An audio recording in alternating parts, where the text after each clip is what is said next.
In recent years, our world has changed rapidly. Changes in the world, changes in our work, and as a result, increasing stress and pressures for people. In addition, technology is rising at such a high pace that it affects our daily life continuously. This 24/7 access to our email, news all around the world, notifications from our friends, family, and social media are all causing more and more stress. Everyone has a personal relationship with stress. Stress is that little voice in your head that keeps you up at night with questions such as, why isn't he or she answering me now? Or, should I have made that comment to my colleague today?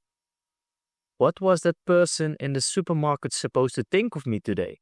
Stress exists in small and large degrees and everyone is affected by it. Stress is a mechanism that we have inherited from our ancestors. When we lived on the savannah and we were threatened by lions and snakes, stress was a very useful mechanism to make us alert in a state that required us to act quickly. These physical reactions of a person to stress go through a fixed pattern. Dr. Hans Selye has investigated this reaction pattern. He called this the General Adaptation Syndrome. The General Adaptation Syndrome consists of 3 phases: the alarm phase, the resistance phase, and the exhaustion phase. Stress has, on one side, to do with external influences. That lion that hunts you, or that phone call you look up to take. These external influences are also called stressors in psychology.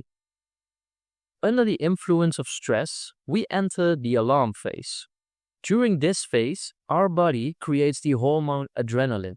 This hormone allows us to react quickly and alertly to our circumstances. This mechanism is also known as the fight, flight, or freeze response.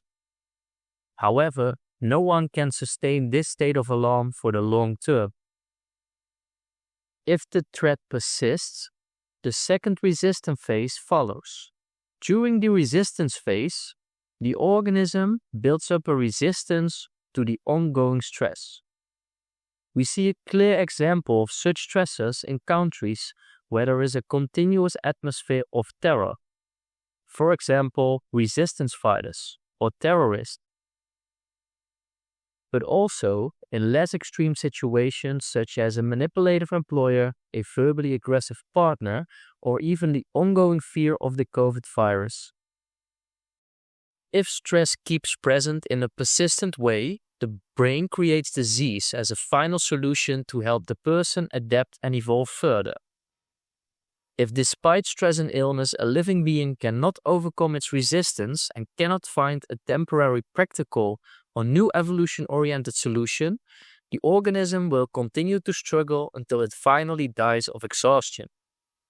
The reason of that will mostly be wrongly attributed to this illness, but the real cause is the fact that the brain has not been able to make the necessary changes and adaptations to keep the organism alive.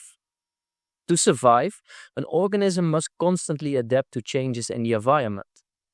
As a result, we as a humanity develop new parts of the brain with new structures in the course of evolution.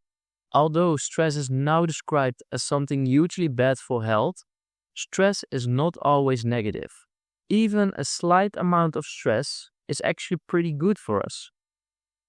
Dr. Selye was the first to distinguish between 2 forms of stress.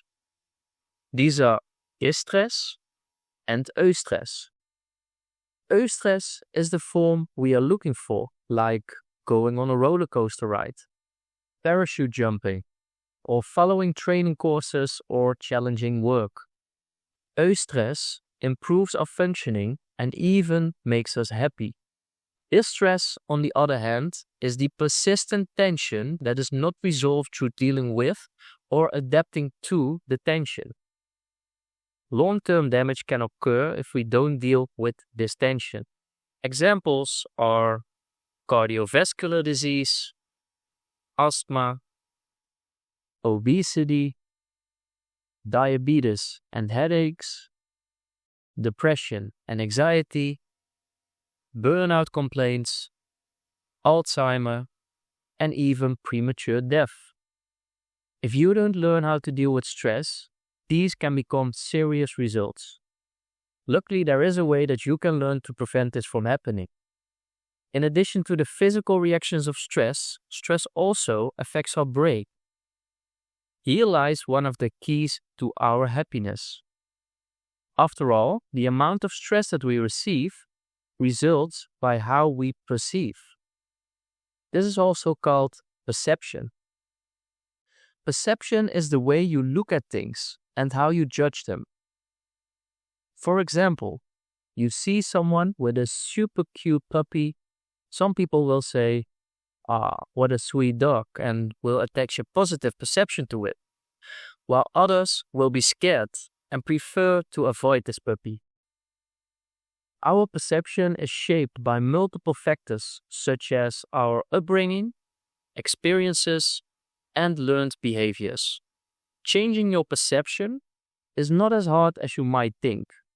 There is a huge amount of scientific research that shows you how you can do this. During this course, I will guide you step by step and you will learn how to do this.